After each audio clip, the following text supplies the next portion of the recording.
ГСП онлайн. Городские новости сейчас. Вторник, 13:00, спортивный комплекс «Нефтяник». Игры спартакиады газовиков по волейболу.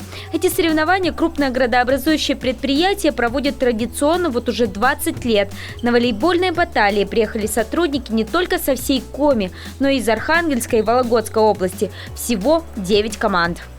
Соревнования будут проходить 3 дня, но здесь приехали сначала, были отборочные соревнования, сейчас с каждой подгруппы 3 лучших команды приехали на финальные соревнования, поэтому уровень наших соревнований достаточно высокий. Команды действительно сильные, готовые постоять за место в турнирной таблице. И тому пример игра уктинской команды «Администрация» и архангельской «Приводина». С самых первых минут они, что называется, дышали друг другу в затылок. Разрыв был не больше, чем на 2 очка. Результатом 2 партий стал равный счет 1-1. Но в последнем отрезке победу вырвали гости из Архангельской области. Игры продолжатся в среду и четверг. Финалы за призовые места пройдут 20 октября.